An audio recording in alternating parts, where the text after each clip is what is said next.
എൻ്റെ മരിച്ചുപോയ തന്തയ്ക്ക് പറഞ്ഞത് കൊണ്ടാണ് ഞാൻ വന്നതില്ല, ഞാൻ വരത്തില്ലായിരുന്നു. അതുകൊണ്ട് ഇവിടെ വെച്ച് അവസാനിപ്പിക്കണമെന്നാണ് എൻ്റെ ആഗ്രഹം.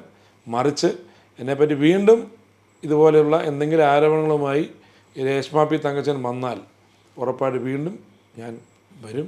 തെറ്റുകൾ ചെയ്തിട്ടുണ്ട്, ഞാനും തെറ്റുകൾ ചെയ്തിട്ടുണ്ടാവാം, എല്ലാവരും തെറ്റുകൾ ചെയ്തിട്ടുണ്ട്. അത് വെച്ച് അവനെ ഭീഷണിപ്പെടുത്തി ഒന്നും ആരും ഒന്നും ചെയ്യാനില്ല. അവനെ ആരാ ഭീഷണിപ്പെടുത്തുന്നത്? അതുകൊണ്ടായിരിക്കുമല്ലോ അവനൊന്നും പറയാത്തേ. രേണു ഭീഷണിപ്പെടുത്തുന്നുണ്ട്, ഉറപ്പായിരിക്കുമല്ലോ. രേഷ്മ പറഞ്ഞത് എന്താ, അങ്ങനെ ഡാൻസ് കളിക്കുമ്പോൾ എൻ്റെ വീട്ടിൽ വന്നൊരു അതിഥിയെ ഞാൻ വഴക്ക് പറഞ്ഞ് ഇറക്കി വിടണോ? അല്ലെങ്കിൽ വിളിച്ച് പറയാമായിരുന്നല്ലോ, ഇതൊരു പിന്നെ ചരമ വാർഷികമാണ്, അപ്പോൾ ഇവിടെ വന്ന് ഡാൻസ് കളിക്കല്ലേ എന്ന് പറയാമായിരുന്നല്ലോ. അവിടെ ചെന്നിട്ട് സൂപ്പർ ഡാൻസ് കൊള്ളാമായിരുന്നു എന്ന് പറഞ്ഞതിനോട് ഞാൻ യോജിക്കുന്നില്ല. എനിക്കറിയില്ല, ഈ ഒരു ആത്മാവ് ഇനിയേലും ഇതെല്ലാം അവസാനിപ്പിക്കണമെന്നാണ് എനിക്ക് പറയാനുള്ളത്. നമുക്കത് അവസാനിപ്പിക്കാം. കാരണം മൊബൈൽ തുറന്നാൽ ഇപ്പോൾ ഇതേ ഉള്ളൂ. അത് ഒരു കമൻറ്റ് വന്നായിരുന്നു, കൊല്ലത്തടക്കണമെന്നുള്ളത് ശ്രുതി പലരോടും പറഞ്ഞിട്ടുള്ളതായിട്ട് എന്നോടും പറഞ്ഞിട്ടുണ്ട്. അത് ആൾ മരിച്ചു, അടക്കം ചെയ്യുകയും ചെയ്തു. അന്നാരും ആക്ഷേപം ഉന്നയിച്ചില്ല അല്ലേ? അന്ന് കൊല്ലത്തൊക്കെ കൊണ്ടുപോയപ്പോൾ എന്തൊക്കെ പ്രശ്നം ഉണ്ടായിട്ടുള്ളതായിട്ട് ഞാൻ പറഞ്ഞു. അവിടെ കൊണ്ടുപോകുന്നത് സംബന്ധിച്ച് അവിടെ കൊണ്ടുവച്ചു. പിന്നെ അടക്കം ചെയ്ത ഇവിടുത്തെ പള്ളിയിൽ ആ അടക്കം ചെയ്ത പിതാവ് ഇപ്പം ജയിലില്ല.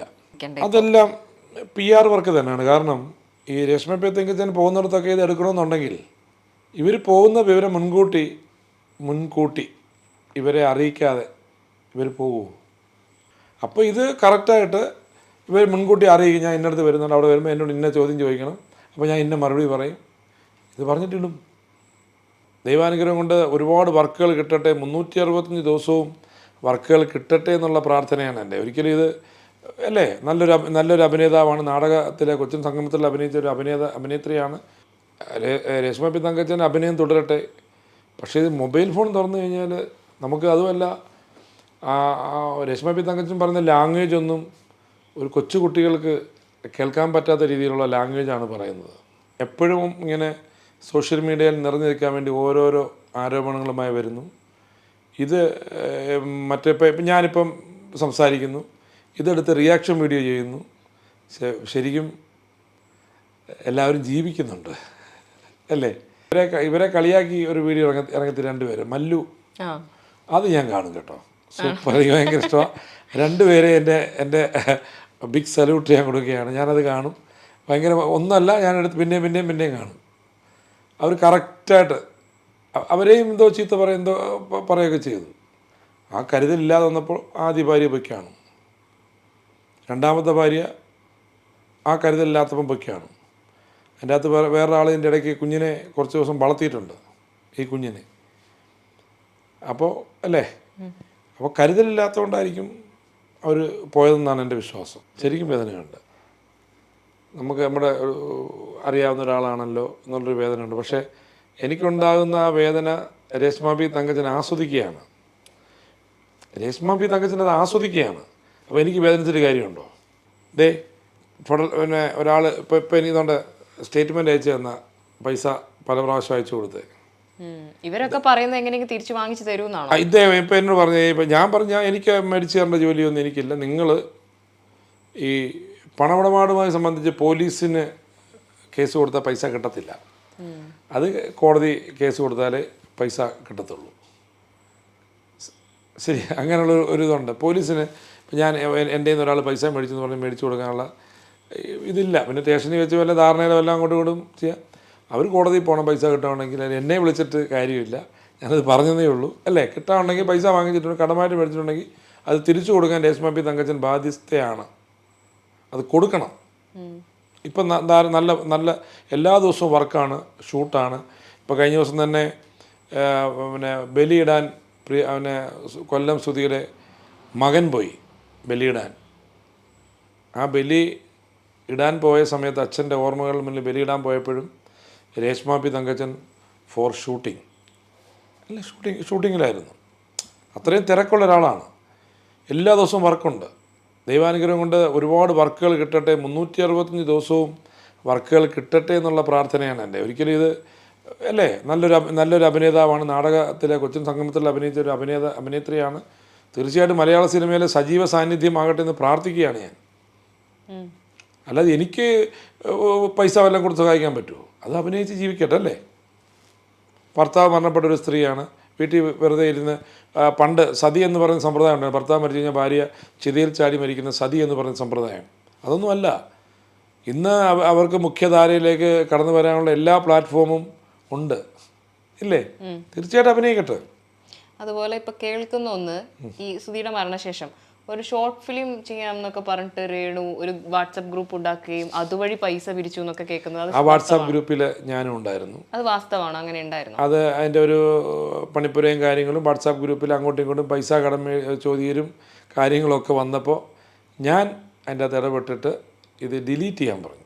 എന്തിനായിരുന്നു താജുക്ക് അങ്ങനെ ഡിലീറ്റ് ചെയ്യാൻ പറഞ്ഞു? ഞാൻ പറഞ്ഞു ഇതിൻ്റെ അകത്ത് എന്നോടും അതിൻ്റെ അകത്തുള്ള ആൾക്കാരെ അങ്ങോട്ടും ഇങ്ങോട്ടും ഒരു 300 ഇട്ട് തരാമോ, ഒരു 500 ഇട്ട് തരാമോ. ഇതെനിക്ക് തോന്നി അത് അതിൻ്റെ അകത്ത് ശൈലജ പുഞ്ചഗിരി ചേച്ചിയൊക്കെ ഉണ്ടായിരുന്നു. ചേച്ചിയൊക്കെ പറഞ്ഞു താജ്മോനെ അത് ഡിലീറ്റ് ചെയ്യാൻ പോവാം. ഇത് ആരാ ഈ ഗ്രൂപ്പ് ക്രിയേറ്റ് ചെയ്തത്? അത് ഈ പിന്നെ സുധി മരിക്കുന്നതിന് മുമ്പ് കുറച്ച് ഷോർട്ട് ഫിലിമും കാര്യങ്ങളൊക്കെ ചെയ്യുന്നുണ്ടായിരുന്നു. അപ്പോൾ അതുമായി ബന്ധപ്പെട്ട് വീണ്ടും അത് തുടങ്ങാനും അതിനുള്ള ഫണ്ട് ഉണ്ടാക്കാൻ വേണ്ടിയിട്ടൊക്കെ ഉള്ള ഒരു അതിലുള്ളതെല്ലാം ഈ സുധിയുടെ ഫ്രണ്ട്സും എല്ലാവരും ഇവരോടൊക്കെ വിളിച്ചാണ് കട ചോദിക്കുന്നത്. ഇവരോടൊക്കെ വിളിച്ച് അതുകൊണ്ടത് ഡിലീറ്റ് ആക്കി. അതിൻ്റെ അകത്തുള്ള പലരും എന്നെ ഇപ്പോഴും കോണ്ടാക്ട് ചെയ്യുന്നുണ്ട്. കാരണം നമ്മുടെ നമ്പർ കാണുമല്ലോ. ഇപ്പോൾ ആ ഗ്രൂപ്പില്ല, അങ്ങനെ ഗ്രൂപ്പേ ഇല്ല. ഞാനീ പറഞ്ഞൊരു ആരോപണം ഉണ്ടായിരുന്നല്ലോ, ഈ കടം വാങ്ങിച്ച കാര്യം പറഞ്ഞിട്ട് സുധി വിളിച്ചു എന്നുള്ളത്. അതും ഇതുപോലെ ഒരു ഗ്രൂപ്പ് ഉണ്ടാക്കി വിളിച്ചു എന്നൊക്കെ കേൾക്കുന്നു. അത് ഗ്രൂപ്പ് ഉണ്ടാക്കി വിളിച്ചെന്ന് കേൾക്കുന്നത് എനിക്ക് തോന്നുന്നില്ല. അങ്ങനെ ഗ്രൂപ്പല്ല, ഫേസ്ബുക്ക് വഴിയാണ്. ഇനിയിപ്പോൾ സുധിയുടെ പേര് അങ്ങനെ ഫേസ്ബുക്ക് ഗ്രൂപ്പുള്ളതായിട്ടൊന്നും എനിക്കറിയത്തില്ല. അതുപോലെ ഇപ്പോൾ സുധി അടക്കം ചെയ്തതുമായി ബന്ധപ്പെട്ട് ഇപ്പോൾ ആദ്യ ഭാര്യ ഉണ്ടായിരുന്നല്ലോ വീണ അടക്കം പറഞ്ഞത് അദ്ദേഹത്തിന് എപ്പോഴും കൊല്ലത്ത് നിൽക്കണം, എൻ്റെ കുടുംബ വീട്ടിലടക്കം ചെയ്യണം, അങ്ങനെയൊക്കെ എന്നോട് പറഞ്ഞിട്ടുണ്ട് എന്നടക്കം പറഞ്ഞിരുന്നു. പക്ഷെ എന്തുകൊണ്ടായിരിക്കും സുധിയെ പള്ളിയിൽ അടക്കം ചെയ്തിട്ടുണ്ടാവുക? സുധി ക്രിസ്തീയ വിശ്വാസത്തിൽ ജീവിക്കുന്ന ഒരാളായതുകൊണ്ടായിരിക്കാം അങ്ങനെ പറഞ്ഞത്. കൊല്ലത്തടക്കണമെന്നുള്ളത് സുധി പലരോടും പറഞ്ഞിട്ടുള്ളതായിട്ട് എന്നോടും പറഞ്ഞിട്ടുണ്ട്. അത് ആൾ മരിച്ചു, അടക്കം ചെയ്യുകയും ചെയ്തു. അന്നാരും ആക്ഷേപം ഉന്നയിച്ചില്ല അല്ലേ? അന്ന് കൊല്ലത്തൊക്കെ കൊണ്ടുപോയപ്പോൾ എന്തൊക്കെ പ്രശ്നം ഉണ്ടായിട്ടുള്ളതായിട്ട് ഞാൻ പറഞ്ഞു. അവിടെ കൊണ്ടുപോകുന്നത് സംബന്ധിച്ച് അവിടെ കൊണ്ടുവച്ചു. പിന്നെ അടക്കം ചെയ്ത ഇവിടുത്തെ പള്ളിയിൽ ആ അടക്കം ചെയ്ത പിതാവ് ഇപ്പം ജയിലില്ല. അതൊരു ബിഷപ്പാണ്. നോബൽ ഫിലിപ്പ് ബിഷപ്പ് പറഞ്ഞു ഇദ്ദേഹം എന്തോ കള്ളത്തരം കാണിച്ചാണ്. ഇപ്പോൾ ഏതായാലും അദ്ദേഹം ജയിലിലാണ്. ഇനി ഇറങ്ങി വരുമ്പോൾ വീണ്ടും അയാൾ ബിഷപ്പായിരിക്കുമല്ലോ. കാരണം സ്വന്തം സഭയാണ്. ആ സഭയിൽ സ്വന്തമായൊരു ചർച്ചൊക്കെ ഉണ്ടാക്കി പുള്ളി സ്വയം പ്രഖ്യാപിത ബിഷപ്പായിരുന്നു. ആ ബിഷപ്പ് ഇപ്പം എനിക്ക് തോന്നുന്നു ജയിലില്ല, ഉറപ്പാണ് ജയിലില്ല. അത് ജയിലിലായത് എൻ്റെ കുറച്ച് പേര് ഇങ്ങനെ അയച്ചു തന്നായിരുന്നു. ഞാൻ വേണമെങ്കിൽ എൻ്റെ ഇത് കാണിക്കാൻ. ഡോളർ ചെക്ക് ഉപയോഗിച്ച് 1/2 കോടിയോളം തട്ടിയ പാസ്റ്റർ പിടിയിൽ. കണ്ടോ? സ്വന്തം സഭയുണ്ടാക്കി ബിഷപ്പായി തൊഴിൽ തട്ടിപ്പിന് പിടിയിൽ. സ്വന്തം സഭയുണ്ടാക്കി ബിഷപ്പായി തൊഴിലന്വേഷകരുമായി പരിചയപ്പെട്ട അമേരിക്കയിൽ ജോലി വാഗ്ദാനം ചെയ്ത് ലക്ഷങ്ങൾ തട്ടിയെടുക്കും. അത് ബിഷപ്പ് സന്തോഷ് പി ചാക്കോ. ഇദ്ദേഹം മരിപ്പിന് അവിടെ ഉണ്ടായിരുന്നു, ഞാൻ കണ്ടതാണ്. എന്നെയും അദ്ദേഹം കുരിശ് വെച്ച് തലയ്ക്ക് അനുഗ്രഹിക്കുകയൊക്കെ ചെയ്തതാണ്. നമ്മളുടെ ഒരാളൊരു ബിഷപ്പ് അവിടെ മരിപ്പിന് അല്ല, ഇത് വീടിൻ്റെ കുതാശയ്ക്കാണെന്ന് തോന്നുന്നു, അല്ല 41 ഇറങ്ങിയത് 41 അന്ന്. അപ്പോൾ അതൊരു ആരോപണം രശ്മ പി തങ്കച്ചൻ പറഞ്ഞു. ഞാൻ മരണത്തിന് പോയി, 41 ജന്മത്തിന് പോയി, വീഡിയോ എടുത്ത് യൂട്യൂബ് ചാനലിലിട്ട് ലക്ഷക്കണക്കിന് രൂപ ഞാൻ ഉണ്ടാക്കിയെന്ന്. 1000 സബ്സ്ക്രൈബർ പോലും ഇല്ലാത്ത എൻ്റെ യൂട്യൂബ് ചാനൽ എൻ്റെ ഭാര്യയുടെ പേരിലാണ്, കലാരംഗ് മീഡിയ. അപ്പോൾ ഇപ്പം സബ്സ്ക്രൈബർ കൂടിയാൽ കൂടി, ഇപ്പോൾ ഇത് കേട്ടോണ്ടിരിക്കുന്ന ചിലപ്പം ഒന്ന് കലാരംഗ് മീഡിയ, അതിൻ്റെ അത് ഞാൻ കാണിച്ചു തരാം എത്ര പേര് കണ്ടു എന്നുള്ള വീഡിയോ. അതിനെങ്ങനെ എനിക്ക് പൈസ കിട്ടും? അതിൻ്റെ അകത്ത് ഇതുണ്ടായി. പിന്നെ അതുകൊണ്ട് ഡോളർ ചെക്ക് ഉപയോഗിച്ച് 1/2 കോടിയോളം തട്ടിയ പാസ്റ്റർ. ആംഗ്ലിക്കൻ സഭ ബിഷപ്പിനെ പാസ്റ്റർ കബളിപ്പിച്ചെന്ന് പരാതി. ആംഗ്ലിക്കൻ സഭയുടെ ബിഷപ്പിൽ നിന്ന് പാസ്റ്റർ 10.5 ലക്ഷം രൂപ കടം വാങ്ങി കബളിപ്പിച്ചെന്ന പരാതിയിൽ പത്തനംതിട്ട പോലീസ് കേസെടുത്ത് അന്വേഷണം ആരംഭിച്ചു. ആംഗ്ലിക്കൻ സഭ ട്രാവൻകൂർ കൊച്ചിൻ രൂപത ബിഷപ്പ് നോബൽ ഫിലിപ്പിനാണ് church of God in Christ ഇന്ത്യയുടെ സൂപ്രണ്ട് കോട്ടയം മാനിക്കാട് പടിഞ്ഞാറ് പള്ളിത്താഴത്തെ വീട്ടിൽ സന്തോഷ് ചാക്കോ പണം വാങ്ങിയെന്ന് പരാതി. ഇതാണ് അദ്ദേഹം. പാസ്റ്റർ ചെമ്മ ബിഷപ്പിൽ നിന്ന് 10 ലക്ഷം തട്ടി ബിഷപ്പിനെ കബളിപ്പിച്ച കേസിൽ പാസ്റ്റർക്ക് അറസ്റ്റ് വാറണ്ട്. ഇതാണ് സംഭവം. ബിഷപ്പിൽ നിന്ന് ഡോളർ ചെക്ക് ഉപയോഗിച്ച് അതൊക്കെ എനിക്ക് അയച്ചു തന്നാണ് ഓരോരുത്തർ. രേണു ഒരു വീഡിയോ പറയുന്നുണ്ടായിരുന്നു ഈ ആരോപണ വിധേയനായ ബിഷപ്പ് സഹായിച്ചിട്ടുണ്ടായിരുന്നു എന്നുള്ളത്. അതായത് കുഞ്ഞിന് ഇത് ഈ സ്കൂളിൽ പോകാൻ വേണ്ടിയിട്ടുള്ള സാധനങ്ങളൊക്കെ വാങ്ങിക്കാൻ വേണ്ടി സഹായിച്ചിട്ടുണ്ടായിരുന്നു എന്നൊരു വീഡിയോയിൽ പറയുന്നുണ്ട്. ഇപ്പം ഇങ്ങനെ ആൾക്കാരൊന്നൊക്കെ 250 രൂപയൊക്കെ തട്ടിയ മനുഷ്യന് ഇങ്ങനെ കൊടുത്തു കാണും. ഉള്ളവൻ്റെ മേടിച്ച് ഇല്ലാത്തവന് കൊടുത്തു. അല്ലാതെ ഇപ്പം എന്ത് ചെയ്യാൻ പറ്റും? എന്തായാലും കോടതി റിമാൻഡ് ചെയ്ത ആൾ ജയിലിലാണ് അല്ലേ? ആ പള്ളി ഇപ്പോൾ അടച്ചു കിടക്കുവാണെന്ന് തോന്നുന്നു. എന്തായാലും അവിടെയാണ് ശ്രുതി അന്ത്യവിശ്രമം കൊള്ളുന്നത്. അതുപോലെയാണ് ഇപ്പം രേണുസുധിയുടെ കാര്യം പറയുമ്പം രേണുസുധി അന്ന് ഈ കൊല്ലം സുധിയുടെ ഓർമ്മ ദിനത്തിൽ അലിൻ ജോസ് പെരേര വന്ന് അവിടെ ഒരു ഡാൻസ് കളിച്ചിരുന്നു. അത് കണ്ട് രേണു ചിരിക്കുന്നതൊക്കെ ഭയങ്കര മായിട്ട് വിമർശനങ്ങൾക്ക് വിധേയം. ഇത് സുധിയെ സ്നേഹിക്കുന്ന ഒരാളെന്ന നിലയിൽ എന്തായിരുന്നു അത് കണ്ടപ്പോൾ ഫീൽ ചെയ്തിട്ടുണ്ടായിരുന്നത്? ഞാൻ അതിനെപ്പറ്റി ഒന്ന് പ്രതികരിച്ചിരുന്നു. അപ്പം രേണുവിനത് രേഷ്മ പി തങ്കച്ചനത് വിഷയമല്ല, പിന്നെ നമുക്കെന്താ വിഷയം? രേഷ്മ പറഞ്ഞത് എന്താ, അങ്ങനെ ഡാൻസ് കളിക്കുമ്പോൾ എൻ്റെ വീട്ടിൽ വന്ന ഒരു അതിഥിയെ ഞാൻ വഴക്ക് പറഞ്ഞ് ഇറക്കി വിടണോ? അല്ലെങ്കിൽ വിളിച്ച് പറയാമായിരുന്നല്ലോ, ഇതൊരു പിന്നെ ചരമ വാർഷികമാണ്, അപ്പോൾ ഇവിടെ വന്ന് ഡാൻസ് കളിക്കല്ലേ എന്ന് പറയാമായിരുന്നല്ലോ. അവിടെ ചെന്നിട്ട് സൂപ്പർ ഡാൻസ് കൊള്ളാമായിരുന്നു എന്ന് പറഞ്ഞതിനോട് ഞാൻ യോജിക്കുന്നില്ല. പിന്നെ നമ്മൾ പറഞ്ഞിട്ട് കാര്യമില്ല, സംഭവിച്ചു പോയില്ലേ. ഇനി അടുത്ത ചരമവാർഷികത്തിനെങ്കിലും ആരെയും വിളിച്ചുകൊണ്ട് വന്ന് ഡാൻസ് കളിപ്പിക്കല്ലേ എന്ന് ഞാൻ അപേക്ഷിക്കുകയാണ്. അതുപോലെ രേണുവിനെതിരെയുള്ള ഒരു ആരോപണമായിരുന്നു, സുധിച്ചേട്ടൻ മരിച്ച സമയത്ത് പോലും രേണു കരഞ്ഞത് ക്യാമറ നോക്കിയാണ്, ചാനലുകളെ ക്യാമറ നോക്കി കരഞ്ഞു. ഇപ്പോൾ ഈ ഓർമ്മ ദിവസമാണെങ്കിലും കരയുന്നത് മൊത്തം ക്യാമറകൾ നോക്കിയാണ് എന്നുള്ള ആരോപണം വല്ലാണ്ടുണ്ടായിരുന്നു. അത് ആ സമയത്ത് ഭയങ്കര വിവാദമായ ഒരു സാധനമായിരുന്നു. പക്ഷെ എനിക്കത് തോന്നുന്നില്ല. കാരണം ഞാൻ മരിച്ച് 3-ൻ്റെ അന്ന് അവിടെ ചെല്ലുമ്പോഴും വളരെയധികം ദുഃഖിതയായിരുന്നു. ഭർത്താവ് മരണപ്പെട്ട ഒരു ഭാര്യ കാണിക്കുന്ന രീതിയിലുള്ള കറക്റ്റ് ഒരു അഭിനയമായിട്ട് എനിക്ക് തോന്നിയിട്ടില്ല. അങ്ങനെ ആർക്കെങ്കിലും തോന്നിയിട്ടുണ്ടെങ്കിൽ അത് യാദൃശ്ചികം മാത്രമാണ്. സിനിമയുടെ തുടക്കത്തിൽ എഴുതി കാണിക്കുന്ന പോലെ അതൊരു യാദൃശ്ചികം മാത്രം. ഇതിലെ കഥയും കഥാപാത്രങ്ങളും തികച്ചും സാങ്കല്പികം മാത്രമാണെന്ന് എനിക്ക് പറയാനുള്ളൂ. എനിക്ക് തോന്നിയിട്ടില്ല അങ്ങനെ. സുധി ഇപ്പോൾ കൊല്ലം സുധി മരിച്ചിട്ടിപ്പോൾ കുറച്ച് വർഷമായി, 2 വർഷം. എന്നിട്ടും എന്തുകൊണ്ടാണ് അദ്ദേഹം ഇങ്ങനെ വേട്ടയാടപ്പെടുന്നത്? എനിക്കറിയില്ല. ഈ ഒരു ആത്മാവ് ഇനിയേലും ഇതെല്ലാം അവസാനിപ്പിക്കണമെന്നാണ് എനിക്ക് പറയാനുള്ളത്. നമുക്കത് അവസാനിപ്പിക്കാം. കാരണം മൊബൈൽ തുറന്നാൽ ഇപ്പോൾ ഇതേ ഉള്ളൂ. അത് ഒരു കമൻറ്റ് വന്നായിരുന്നു, നമ്മൾ ഇൻസ്റ്റാഗ്രാം തുറന്നാൽ രേണുസുധീൻ്റെ റീല് മാത്രമേ ഉള്ളൂ. എനിക്കെന്താണെന്നറിയത്തില്ല, അത്രമാത്രം ഫേമസായി. അപ്പോൾ ഇത് അവസാനിപ്പിക്കണം. രേഷ്മ പി തങ്കച്ചൻ അഭിനയം തുടരട്ടെ. പക്ഷേ ഇത് മൊബൈൽ ഫോൺ തുറന്നു കഴിഞ്ഞാൽ നമുക്ക് അതുമല്ല, രേഷ്മ പി തങ്കച്ചൻ പറയുന്ന ലാംഗ്വേജ് ഒന്നും ഒരു കൊച്ചു കുട്ടികൾക്ക് കേൾക്കാൻ പറ്റാത്ത രീതിയിലുള്ള ലാംഗ്വേജാണ് പറയുന്നത്. അതിനോടൊക്കെ എനിക്ക് യോജിപ്പില്ല. അപ്പം സൈബർ അക്രമികൾ പറയും, ആ നടി അങ്ങനെ നടക്കുന്നതിന് കുഴപ്പമില്ലയോ, ഈ നടി ഇങ്ങനെ നടക്കുന്നതിന് കുഴപ്പമില്ലയോ എന്നൊക്കെ ചോദിക്കും. അതവരൊന്നും വാഗുകൊണ്ട് പറയുന്നില്ല. ഡ്രസ്സിങ്ങിലൊക്കെ ചിലപ്പോൾ അവരുടെ രീതിയിൽ നടക്കുമായിരിക്കും. പക്ഷേ ഇങ്ങനെയുള്ള പദങ്ങളൊന്നും ആരും പ്രയോഗിക്കാറില്ല. അതിനോടൊന്നും എനിക്ക് യോജിപ്പില്ല. ഈ ചിലർ ഞാനിപ്പോൾ ഇതിങ്ങനെ വരുന്നത് കണ്ടാൽ ഞാൻ കമൻറ്റൊന്നും വായിക്കുന്നില്ല. അല്ലെങ്കിൽ എനിക്ക് കമൻറ്റുകളൊക്കെ എൻ്റെ സുഹൃത്തുക്കൾ അയച്ചു തരാറുണ്ട്. പക്ഷേ ഞാനതൊന്നും വായിക്കുന്നില്ല, കേൾക്കുന്നില്ല എന്നൊന്നും ഞാനങ്ങനെ പറഞ്ഞിട്ടില്ല. ഞാൻ കാണുന്നുമുണ്ട്, കേൾക്കുന്നുമുണ്ട്, എല്ലാം ഉണ്ട്. ഈ പറയുന്ന രേഷ്മ പി തങ്കച്ചൻ ഇതെല്ലാം കാണുന്നുമുണ്ട്, എല്ലാം വായിക്കുന്നുമുണ്ട്. പക്ഷേ ചാനലിൻ്റെ മുന്നിൽ ഇരുന്ന് ഞാനിതൊന്നും കാണുന്നില്ലേ, ഞാനൊന്നും വായിക്കുന്നില്ല, പിന്നെ എങ്ങനെ ഇതിന് മറുപടി പറയുന്നേ? ശരിയല്ലേ?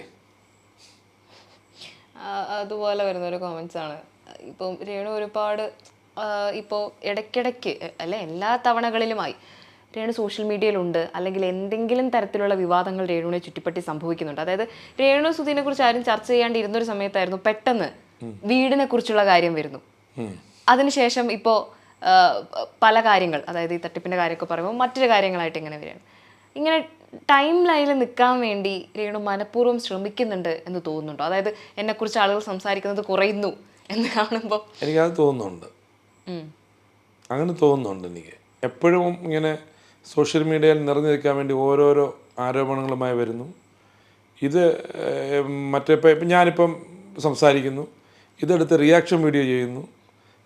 ശരിക്കും എല്ലാവരും ജീവിക്കുന്നുണ്ട് അല്ലേ? എല്ലാവരും ജീവിക്കുന്നുണ്ട്.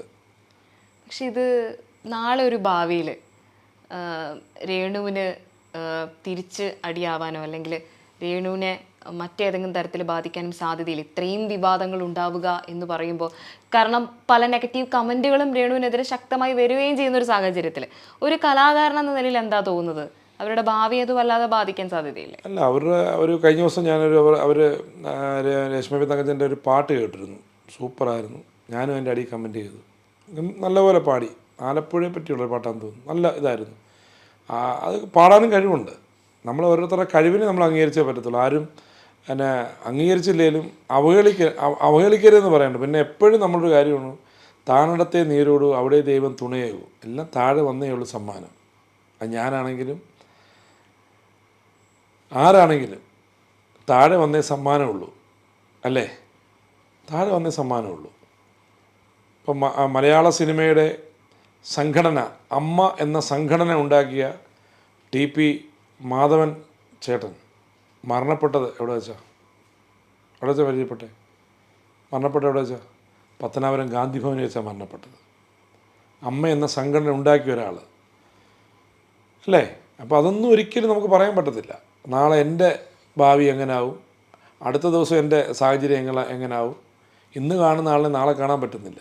എന്നാൽ ഇങ്ങനെ വിവാദങ്ങൾ അടിക്കടി ഉണ്ടാക്കേണ്ട ആവശ്യമുണ്ടോ എന്ന് തോന്നുന്നില്ലേ? എനിക്ക് ഇതിൻ്റെ ആവശ്യമുണ്ടെന്ന് എനിക്ക് തോന്നുന്നില്ല. നമ്മളിപ്പം ഞാനിപ്പോൾ സംസാരിക്കുമ്പോഴും എൻ്റെ ബോധത്തോടു കൂടിയുള്ള കാര്യങ്ങൾ മാത്രം. ഞാൻ ഇപ്പം സംസാരിക്കുമ്പോഴും ഞാൻ ഒരാളെ അവഹേളിച്ച് ഞാൻ പറയുന്നില്ല. എനിക്കതിൻ്റെ ഉത്തമമായിട്ട് തെളിവുകളുള്ള കാര്യങ്ങൾ മാത്രമേ ഞാൻ സംസാരിക്കത്തുള്ളൂ. അല്ലാതെ ഞാനിപ്പോൾ ഒരാളുടെ മോശമായിട്ടോ ഒന്നും ഞാൻ പറഞ്ഞിട്ടില്ല. ഇപ്പോൾ രേണുവിന് ഇങ്ങനെ പറയാലോ, യൂട്യൂബ് ചാനലുകൾ ഇങ്ങനെ പുറകെ നടന്ന് റീലുകൾ ചെയ്യുമ്പം അല്ലെങ്കിൽ എന്തെങ്കിലും ചോദിക്കുമ്പം രേണുവിന് പറയാലോ ഇങ്ങനെ ചോദിക്കണ്ടേ? അതെല്ലാം PR വർക്ക് തന്നെയാണ്. കാരണം ഈ രശ്മി തങ്കച്ചൻ പോകുന്നിടത്തൊക്കെ ഇത് എടുക്കണമെന്നുണ്ടെങ്കിൽ ഇവർ പോകുന്ന വിവരം മുൻകൂട്ടി ഇവരെ അറിയിക്കാതെ ഇവർ പോകുമോ? ഇല്ല. അപ്പോൾ ഇത് കറക്റ്റായിട്ട് ഇവർ മുൻകൂട്ടി അറിയിക്കും, ഞാൻ ഇന്നടുത്ത് വരുന്നുണ്ട്, അവിടെ വരുമ്പോൾ എന്നോട് ഇന്ന ചോദ്യം ചോദിക്കണം, അപ്പോൾ ഞാൻ ഇന്ന മറുപടി പറയും. ഇത് പറഞ്ഞിട്ടിടും. അല്ലാതെ ഒരിക്കലും എനിക്ക് തോന്നുന്നില്ല അങ്ങനെ. കാരണം എത്രയോ ആർട്ടിസ്റ്റുകൾ അതുവഴി ഇതുവഴി എല്ലാം സഞ്ചരിക്കുന്നു. അവരുടെ ഒന്നും വരുന്നില്ലല്ലോ ഇങ്ങനെ. ഇപ്പോൾ പറയുന്ന രേഷ്മ തങ്കച്ചന് മാത്രം എന്തിനാ എല്ലാവരും വേട്ടയാടുന്നത്? ശരിയല്ലേ? എല്ലാവരും വേട്ടയാടുക രേഷ്മ തങ്കച്ചനെ. അത് പോകുന്നിടത്തെല്ലാം ക്യാമറ പിടിച്ചുകൊണ്ട് നിന്ന് വീഡിയോ എടുക്കുന്നു, അത് വരുന്നു, അതെടുത്ത് അടുത്ത ആളിടുന്നു, ഡൗൺലോഡ് ചെയ്യുന്നു, അടുത്ത ആളിടുന്നു, ഇങ്ങനെ പൊയ്ക്കൊണ്ടിരിക്കുക. ഇതിനൊരു അവസാനമുണ്ടോ? ഈ നെഗറ്റിവിറ്റിയും ആസ്വദിക്കുന്നു എന്നാണോ തോന്നുന്നത്? അങ്ങനെ അത് പറയുന്നുണ്ട്. എനിക്ക് നെഗറ്റീവ് ഞാനതങ്ങ് ആസ്വദിക്കും. ഞാൻ കാണുന്ന മറ്റേ 2 പേരുടെ വീഡിയോ ആണ്. ഇവരെ കളിയാക്കി ഒരു വീഡിയോ ഇറങ്ങത്തി 2 പേര്, മല്ലു. അത് ഞാൻ കാണും കേട്ടോ. സൂപ്പർ, എനിക്ക് ഭയങ്കര ഇഷ്ടമാണ്. 2 പേരെ എൻ്റെ ബിഗ് സല്യൂട്ട് ഞാൻ കൊടുക്കുകയാണ്. ഞാനത് കാണും. ഭയങ്കര ഒന്നല്ല, ഞാനെടുത്ത് പിന്നെയും കാണും. അവർ കറക്റ്റായിട്ട് അവരെയും എന്തോ ചീത്ത പറയുകയൊക്കെ ചെയ്തു അല്ലേ? അവരും ജീവിക്കുന്നുണ്ട്. ഈ സുധി എന്ന സർനെയിം ഇല്ലായിരുന്നെങ്കിൽ രേണുവിൻ്റെ ഒരു അവസ്ഥ എന്താവുമായിരുന്നു? ഒരിക്കലും. അത് പിന്നെ നേഴ്സിംഗ് പഠിച്ചതാണ് അല്ലേ? നേഴ്സിംഗ് പഠിക്കാൻ പോയിട്ടുണ്ട്. അതിൻ്റെ കോഴ്സ് പൂർത്തീകരിച്ചിട്ടില്ല, ആ വിവരം എനിക്കറിയാം. സർട്ടിഫിക്കറ്റ് വാങ്ങാൻ പോയപ്പം എന്നെ വിളിച്ചിരുന്നു. ആ സമയത്ത് സംസാരിച്ചിരുന്നു. ബാംഗ്ലൂരാണ് പോയത്. ഞാനും ആ വിഷയമായി ഇടപെട്ടിരുന്നു. ഫീസ് അടയ്ക്കാഞ്ഞിട്ടാണ് അവിടുന്ന് പഠനം നിർത്തി വന്നത്. അപ്പം സുധി മരിച്ചതിന് ശേഷം ഈ സർട്ടിഫിക്കറ്റ് വാങ്ങാൻ അവർ ഫീസ് അടയ്ക്കാതെ തന്നെ കൊടുക്കാൻ ആ ബാംഗ്ലൂരിലെ ആ മാനേജ്മെൻറ്റ് തയ്യാറായി. അതൊക്കെ ഓർക്കണം രേഷ്മ തങ്കച്ചൻ. ആ സർട്ടിഫിക്കറ്റൊക്കെ തിരികെ കിട്ടിയത് എങ്ങനെയാണെന്നും ഒക്കെ രേഷ്മ ഓർത്താൽ നല്ലത്. പിന്നെ വിദ്യാഭ്യാസമുള്ള കുട്ടിയാണ്, അതിന് ജോലി സാധ്യതയുണ്ട്. ജോലി ചെയ്താന്നില്ല ജീവിച്ചേനെ. സുധിയുടെ ഭാര്യ അല്ലായിരുന്നെങ്കിൽ അതിന് എന്തായാലും ജീവിച്ചല്ലേ പറ്റത്തുള്ളൂ. പിന്നെ ആ ഒരു പേരിൽ രേഷ്മ തങ്കച്ചൻ കേരളത്തിനകത്തും പുറത്തുമുള്ള എല്ലാ മലയാളികളും അറിയപ്പെട്ടു, തിരിച്ചറിഞ്ഞു. ഇനി ഒരുപാട് ഉയരങ്ങളിലേക്ക് പോകട്ടെ എന്ന് വീണ്ടും ഞാൻ പ്രാർത്ഥിക്കുന്നു. ഇപ്പോൾ രേണുവിനെ ആരെങ്കിലും ഉപയോഗിക്കുകയാണ് എന്ന് തോന്നുന്നുണ്ട്? അതായത് അവരുടെ സോഷ്യൽ മീഡിയ പബ്ലിസിറ്റിക്ക് വേണ്ടി ആളുകൾ അവരെ അങ്ങനെ യൂസ് ചെയ്ത് കൊണ്ടുപോവുകയാണെന്ന് തോന്നുന്നുണ്ടോ? പബ്ലിസിറ്റിക്ക് വേണ്ടി ചെയ്യാറുണ്ട്. പക്ഷെ ഞാൻ ആ വീട്ടിൽ എത്രയോ തവണ എന്തെല്ലാം ഫങ്ഷനുകൾ പോയിട്ടുണ്ടെങ്കിലും രേഷ്മ പി തങ്കച്ചൻ്റെ കൂടെ നിന്ന് ഒരു ഫോട്ടോ പോലും ഞാൻ എടുത്തിട്ടില്ല. അങ്ങനെ എന്തെങ്കിലും ഒരു ഫോട്ടോ എടുത്തത് തെളിവ് കാണിക്കുകയാണെങ്കിൽ ധൈര്യമായിട്ട് രേഷ്മ പി തങ്കച്ചൻ കാണിച്ചോളൂ. ഞാൻ എൻ്റെ ഫോണിൽ കൂടെ നിന്നൊരു പിന്നെ കുഞ്ഞിനെയും കൊണ്ട് എടുത്തിട്ടുണ്ട്. അതുപോലും ഞാൻ അങ്ങനെ പബ്ലിസിറ്റി ചെയ്തില്ല. ഫേസ്ബുക്കിലൊന്നും ഞാൻ ഇട്ടില്ല. കാരണം അതിൻ്റെ ഒരു ആവശ്യമില്ല എന്ന് എനിക്ക് തോന്നി. അതുകൊണ്ടാണ്. ഇപ്പോൾ ഇങ്ങനെ അതായത് രേണുവിനെതിരെ ഇപ്പോൾ ഈ ആരോപണങ്ങൾ ഇങ്ങനെ പറഞ്ഞതിന് ശേഷം ഇപ്പോൾ താജിക തന്നെ ഞെട്ടിപ്പോയിട്ടുണ്ടോ? കാരണം കുറേ കോളുകൾ വരുന്നുണ്ട്. അതായത് ഇഷ്ടം പോലെ ഇങ്ങനെ എന്നെ പറ്റിച്ചു എന്ന് പറയുന്നു. അതായത് ചിലർ വിളിച്ചിട്ട് പറയുകയാണ് ഞങ്ങൾ സഹായിച്ചിട്ട് ഞങ്ങളോടൊരു നന്ദി കാണിക്കുന്നില്ല എന്ന് ചിലർ പറയുന്നു. ഇത് പറഞ്ഞതിന് ശേഷം താജിക്ക് തന്നെ ഞെട്ടിച്ച സംഭവങ്ങൾ ഉണ്ടായിട്ടുണ്ടോ രേണുവിനെ കുറിച്ച്? അങ്ങനെ ഒരു ഞെട്ടിച്ച സംഭവം എന്താ? ഒരിക്കലും ഞാൻ പറയത്തില്ല. എങ്ങനെ ചോദിച്ചാലും തിരിച്ചു ചോദിച്ചാലും മറിച്ച് ചോദിച്ചാലും ഞാൻ പറയത്തില്ല. അത് ഇനി എന്നെപ്പറ്റി എന്തെങ്കിലും ഒരു കാര്യങ്ങൾ ഇപ്പോൾ എൻ്റെ രേണുസുധിയുടെ അച്ഛനാണെന്ന് ചോദിച്ചു. രേഷ്മ പി തങ്കച്ചൻ്റെ അച്ഛൻ, അതിന് ഞാൻ മറുപടി പറഞ്ഞു. എനിക്ക് സർക്കാർ ജോലി വ്യാജ സർട്ടിഫിക്കറ്റ് ഉപയോഗിച്ചെങ്കിൽ അതിന് മറുപടി പറഞ്ഞു. സുധിയുടെ ദാമ്പത്യ ജീവിതം ഭയങ്കര ട്രാജഡി ആയിരുന്നു എന്ന് പറഞ്ഞിട്ടൊരു സുഹൃത്ത് താജിക്കയോട് വെളിപ്പെടുത്തുന്നത് ഞാൻ കേട്ടിരുന്നു. ശരിക്കും അങ്ങനെ ഒരു ട്രാജിക്കായിട്ടുള്ള ഒരു കുടുംബജീവിതത്തിലൂടെ കടന്നു വന്ന ആൾ തന്നെയായിരുന്നു സുധി? വീണ്ടും ഞെട്ടിക്കുന്ന ചോദ്യങ്ങളാണല്ലോ ചോദിക്കുന്നത്. അല്ല, ഒരു ഫോൺ കോളിൽ ഒരു സുഹൃത്ത് പറയുന്നത് കേട്ടിട്ടുള്ളതാണ്. ശരിക്കും അങ്ങനൊരു അതായത് അങ്ങനെ ഒരു ട്രാജഡി ആയിരുന്നോ കുടുംബജീവിതം? ലാസ്റ്റ് രേഷ്മ പി തങ്കച്ചൻ പിന്നെ സുധി വേറെ കല്യാണമൊന്നും കഴിച്ചിട്ടില്ല, അത് ഉറപ്പാണ്. ആദ്യ ഭാര്യയിൽ നിന്ന് വലിയൊരു മുറിവ് തന്നെയാണ് ഉണ്ടായത്. തീർച്ചയായിട്ടും ഇതിനെല്ലാം കാരണം സുധി തന്നെയാണ്. ചുമ്മാ ഒരു സ്ത്രീ, ഒരു ഭാര്യ, എൻ്റെ ഭാര്യയാണെങ്കിലും ലോകത്തെ എല്ലാ ഭാര്യമാരും ഭർത്താവിൽ നിന്ന് ആഗ്രഹിക്കുന്നത് സ്വത്തോ സൗന്ദര്യമോ ഒന്നുമല്ല, കരുതലാണ് ആഗ്രഹിക്കുന്നത്. കരുതൽ.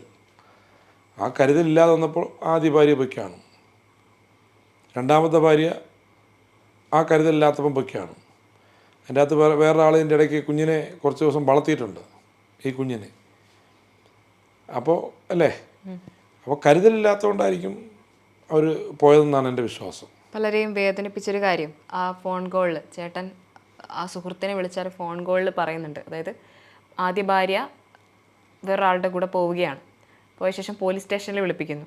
പോലീസ് സ്റ്റേഷനിൽ വിളിപ്പിച്ചപ്പോൾ സുധിച്ചേട്ടൻ പറയുന്നുണ്ടത് ആ സുഹൃത്ത് പറഞ്ഞ കാര്യമാണ്, നീ രാത്രി വേണമെങ്കിൽ പകലെങ്കിലും എൻ്റെ കൂടെ നിൽക്കണം. ശരിയാ പറഞ്ഞ ഒരു സുഹൃത്ത് ഒരിക്കലും കള്ളം പറഞ്ഞല്ല.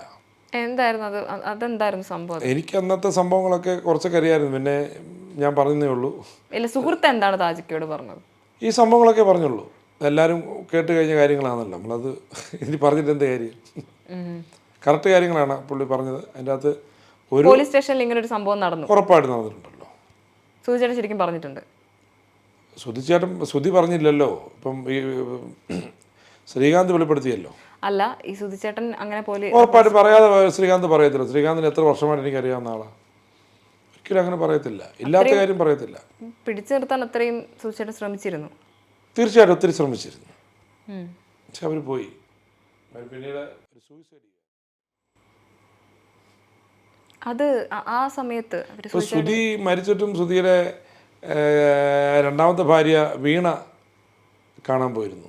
അവർ പറയുന്നുണ്ടല്ലോ, ആ കുഞ്ഞിനെ വളർത്തിയ ആൾ കാണാൻ പോയിട്ടുണ്ട്, മനസ്സിലായോ? പക്ഷേ ഈ ആദ്യ ഭാര്യ മരിക്കുമ്പോൾ കൊല്ലം സുധി കാണാൻ പോയിട്ടില്ലല്ലോ. പറയുന്നുണ്ടോ? എവിടെയെങ്കിലും ആരെങ്കിലും പറയുന്നുണ്ടോ? ഇല്ല.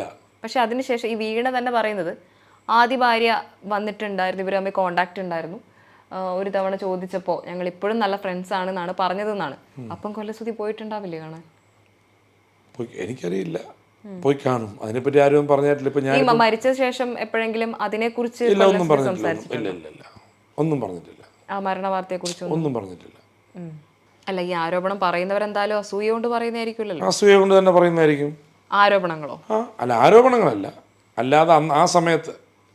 അല്ല, ഇപ്പം ഞാൻ ചോദിക്കുന്നത്, ഇപ്പം ഈ ആരോപണങ്ങളൊക്കെ എല്ലാവരും വന്ന് പറയുന്നു, അതെന്തുകൊണ്ടാണ്? അതായത് രേണുവിന് ഇപ്പം കൈ പൈസയുണ്ട്, അതെന്തുകൊണ്ടാണെന്നുള്ളൊരു ചോദ്യചിഹ്നത്തോട് നമുക്ക് ചോദിക്കാം.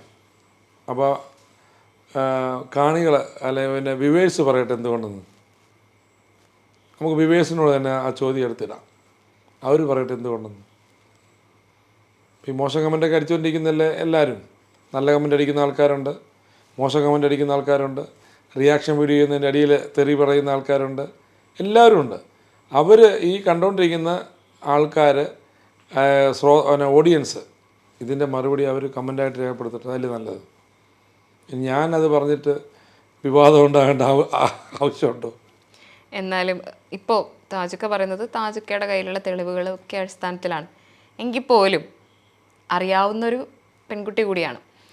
അവരിങ്ങനെ സോഷ്യൽ മീഡിയയിൽ വലിച്ചു കീറപ്പെടുന്നത് കാണുമ്പോൾ താജുക്കയ്ക്കുള്ളിലൊരു വേദനയുണ്ടോ? വേദനയുണ്ട്, പക്ഷേ വേദനയുണ്ട്, ശരിക്കും വേദനയുണ്ട്. നമുക്ക് നമ്മുടെ അറിയാവുന്ന ഒരാളാണല്ലോ എന്നുള്ളൊരു വേദനയുണ്ട്. പക്ഷേ എനിക്കുണ്ടാകുന്ന ആ വേദന രേഷ്മ ബി തങ്കച്ചൻ ആസ്വദിക്കുകയാണ്. രേഷ്മ ബി തങ്കച്ചൻ അത് ആസ്വദിക്കുകയാണ്. അപ്പോൾ എനിക്ക് വേദനിച്ചൊരു കാര്യമുണ്ടോ? എന്നെ ഒരാൾ ഇപ്പോൾ ചീത്ത വിളിച്ചതിനോട് ഞാൻ വിഷമം പറഞ്ഞു. എൻ്റെ ഭാര്യയെ എൻ്റെ മക്കളെ കമൻ്റ് അടിക്കും. എനിക്കതിൽ വിഷമമുണ്ട്. ഞാൻ പറഞ്ഞു ഇനി അങ്ങനെ ചെയ്യല്ലേ എന്നല്ല ഞാൻ പറഞ്ഞു. അങ്ങനെ എന്നെ നിങ്ങൾ ചീത്ത വിളിച്ചോ? എൻ്റെ ഭാര്യ എന്ത് തെറ്റ് ചെയ്തു? എൻ്റെ മകൾ എന്ത് തെറ്റ് ചെയ്തു? എൻ്റെ മകൻ എന്ത് തെറ്റ് ചെയ്തു? എൻ്റെ അച്ഛനും അമ്മയും മരിച്ചുപോയ അവരെന്ത് തെറ്റ് ചെയ്തു? അതിന് കാരണക്കാരി ആരാണെന്ന് കിച്ചുമോൻ മനസ്സിലാക്കിയാൽ മതി. ഇതിനൊക്കെ കാരണം ആരാണ്? ഇതിനൊക്കെ കാരണം ഞാൻ പോലും വന്ന് വെറുതെ ഇരുന്ന് ഞാൻ പോലും വന്ന് ഇങ്ങനെ സംസാരിക്കാനുള്ള കാരണക്കാരി എന്ന് പറയുന്നത് രേഷ്മ ബി തങ്കച്ചനും അവരുടെ അച്ഛനുമാണ്.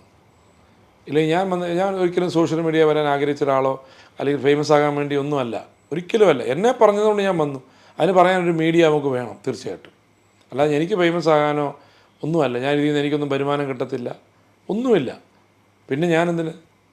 താജുക്ക എപ്പോഴെങ്കിലും കിച്ചു പറഞ്ഞിട്ടുണ്ടോ അച്ഛനെ ഇങ്ങനെ വലിച്ചു കീറപ്പെടുന്നു സോഷ്യൽ മീഡിയയിൽ എന്നുള്ളത്? അവന് വിഷമമുണ്ടെന്നുള്ളവനെ കണ്ടറിയാമല്ലോ, ആ മോനെ കണ്ടറിയാമല്ലോ. ഞാൻ പോലും അവനോട് ചോദിച്ചിട്ട് വിളിച്ചു, മോനെ ഇത് റെക്കോർഡിങ് ചെയ്ത്. അതിന് കുഴപ്പമില്ല മാമ എന്നാണ് വിളിച്ച്. ഇല്ല, രേണു പറയുന്നുണ്ടല്ലോ രേഷ്മ ബി തങ്കച്ചൻ കിച്ചുവിനോട് വിളിക്കുമ്പോൾ എന്ത് നല്ലപോലെ സംസാരിക്കുന്നത്, എന്ത് നല്ലപോലെ. ഞാൻ പിന്നെ അവനെ ചീത്ത വിളിക്കണോ? ഞാൻ അങ്ങനെ തന്നെ അവനെ ഗുണദോഷിച്ചിട്ടേ ഉള്ളൂ. അവിടെ വെച്ച് കണ്ടപ്പോഴൊക്കെ ഞാൻ മോനെ നല്ലപോലെ പഠിക്കണം, നല്ലപോലെ അമ്മയും അനിയനെയും നോക്കണം, അങ്ങനെ പറഞ്ഞിട്ടുള്ളൂ. മുടിയൊക്കെ വെട്ടണം.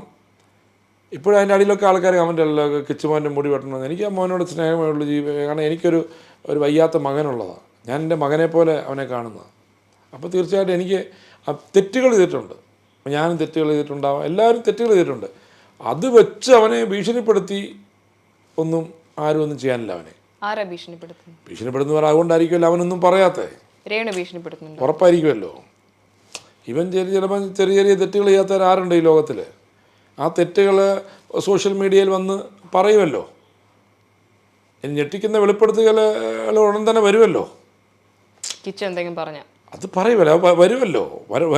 വേറെ ആൾക്കാരൊക്കെ വിളിച്ചല്ലോ. കിച്ചു അവിടുന്ന് പോകാനുള്ള കാരണം പഠിക്കാൻ കൊല്ലത്ത് പോയി. എന്തുകൊണ്ട് പോയി?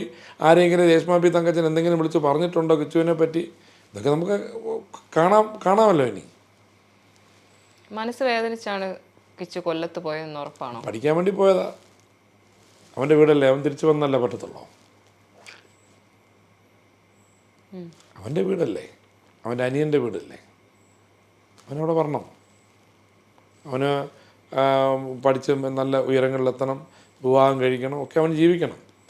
പക്ഷേ അവനെ ഇതിൻ്റെ അകത്ത് വലിച്ചടിക്കുന്നതിനോട് എനിക്ക് യാതൊരു ഇതുമില്ല. അന്ന് ഞാനതിന് മാപ്പും പറഞ്ഞു. ഞാൻ വിളിച്ചതിന് എന്തെങ്കിലും തെറ്റായി പോയിട്ടുണ്ടെങ്കിൽ മോനെ എന്നോട് ക്ഷമിക്കണമെന്ന് ഞാൻ മാപ്പും പറഞ്ഞതാണ്.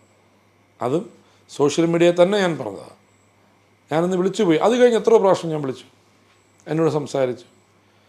എനിക്കൊരു കുഴപ്പമില്ല മാമ, ഞാൻ മാമനെ പറഞ്ഞിട്ടല്ലേ ചെയ്ത്. എനിക്കറിയാം മാമൻ അങ്ങനെയല്ല. മാമൻ എന്നെ മാമൻ ഗുണദോഷിച്ചിട്ടുണ്ട്. ഞാൻ ചോദിച്ചു എന്തിനാ മോനെ ഗുണദോഷിച്ചു? എനിക്കറിയാം അത് എന്തിനാണ് ഗുണദോഷിച്ചതെന്ന് എനിക്കറിയാം. ഇപ്പോൾ കാരണം പത്തനംതിട്ട ഇരിക്കുന്ന മാമൻ അറിയത്തില്ലല്ലോ എൻ്റെ കാര്യം എന്നൊക്കെ മോൻ എന്നോട് പറഞ്ഞു. ഈ കഴിഞ്ഞിടയ്ക്കും പറഞ്ഞതാണ്. എനിക്കറിയത്തില്ല അവനെ ഞാൻ ഗുണദോഷിക്കണോ അല്ലെങ്കിൽ ഞാൻ വഴക്ക് പറഞ്ഞിട്ടുണ്ടെങ്കിൽ ചുമ്മാ ഞാൻ വഴക്ക് പറയത്തില്ലല്ലോ. അത് ഞാൻ ഒരിക്കലും അവൻ്റെ തെറ്റെന്താണെന്ന് ഞാൻ പറയത്തില്ല. അത് പിള്ളേരാണ് തെറ്റ് ചെയ്യുക. ആരാണ് ഈ ലോകത്ത് നല്ലവരാരാ? ആ കാര്യത്തിൽ കിച്ചുമോനൊന്നും പേടിക്കൊന്നും വേണ്ട. അതെന്തുണ്ടെങ്കിലും നമുക്കത് ഒരു വിഷയമുള്ള കാര്യമൊന്നുമല്ല. അവൻ ജയിലിലൊന്നും കിടന്നിട്ടൊന്നുമില്ല. അല്ലെങ്കിൽ ഒരു ചെറിയ തെറ്റ് ചെയ്ത് ചിലപ്പോൾ വണ്ടി ഓടിച്ച് ലൈസൻസ് ഇല്ലാത്തപ്പോൾ വണ്ടി ഓടിച്ച് ചിലപ്പോൾ ലൈസൻസ് ഇല്ലാതെ പിടിച്ച് കാണും, ജാമ്യത്തിൽ ഇറങ്ങി കാണും, സ്റ്റേഷൻ ജാമ്യത്തിൽ. അല്ലാതെ വലിയ കേസൊന്നും ഉള്ളതായിട്ടൊന്നും എനിക്കറിയത്തില്ല. കാര്യത്തിലൊന്നും മോൻ പേടിക്കൊന്നും വേണ്ട. എനിക്കിപ്പോൾ കുറേ ഇൻ്റർവ്യൂ കൊടുത്തു.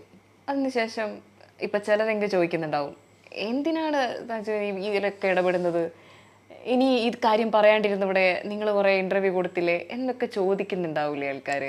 ഒരുപാട് പേര് ചോദിക്കുന്നുണ്ട്. അപ്പോൾ എന്നെ ഇന്ന് എനിക്ക് ഏറ്റവും കൂടുതൽ ഇഷ്ടമുള്ള പിന്നണി ഗായകൻ മാന്നാർന്ന് പ്രസന്നൻ ചേട്ടൻ എന്നെ വിളിച്ചു. എന്നെ ചോദിച്ചു, എനിക്ക് ഒത്തിരി പ്രോഗ്രാമുകൾക്ക് എന്നെ ബാംഗ്ലൂർ, ഒത്തിരി വിദേശ രാജ്യങ്ങൾ ഉൾപ്പെടെ എന്നെ ഒത്തിരി ഷോകൾക്ക് കൊണ്ടുപോയിട്ടുള്ള എൻ്റെ പ്രിയ സ്നേഹിതൻ പ്രസന്നൻ മാന്നാർ എന്നെ വിളിച്ചിട്ട് പറഞ്ഞു, താജിനെ ഞങ്ങൾക്ക് എത്ര വർഷമായിട്ടറിയാം, എന്തിനാ ഇതിനൊക്കെ പോകുന്നത്, എന്തിനാ ഇവരുടെയൊക്കെ വായിന്ന് കേൾക്കുന്നത്, എന്തിനാ ഇങ്ങനെ ചെയ്യുന്നത്. അതെനിക്ക് ഭയങ്കരമായിട്ട് ഞാൻ ഒത്തിരി ചിന്തിച്ചു, ഞാൻ എന്തിനാണിത്. പക്ഷേ ഞാനും ഒരു ജീവൻ എനിക്ക് ഞാനൊരു മനുഷ്യനാണ്, ഞാനൊരു പിതാവാണ്, ഒരു ഭർത്താവാണ്, ഒരു 2 സഹോദരിമാരുടെ സഹോദരനാണ്. അതിന് പല റോളിൽ ഞാൻ അഭിനയിക്കുന്നു. അപ്പോൾ എന്നെ പറഞ്ഞപ്പോൾ ഞാൻ പറയാൻ വേണ്ടി വന്നതേ ഉള്ളൂ. അല്ലാതെ ഞാൻ അവരുടെ കുടുംബജീവിതം നശിപ്പിക്കാനോ അമ്മയും മകനെയും തെറ്റിപ്പിക്കാനോ അല്ലെങ്കിൽ അവരുടെ വീട്ടിൽ നിന്ന് അവരെ ഇറക്കി വിടാനോ ഒന്നും ഞാൻ ശ്രമിച്ചിട്ടില്ല, ഇനിയോട് ശ്രമിക്കത്തുമില്ല. എനിക്കെതിരെ പറഞ്ഞ ആരോപണങ്ങൾ മാത്രമേ ഞാനതിന് മറുപടി പറഞ്ഞിട്ടുള്ളൂ. അല്ലാതെ ഇത് കണ്ടുകൊണ്ടിരിക്കുന്നവർ ദൈവത്തെ ഓർത്ത്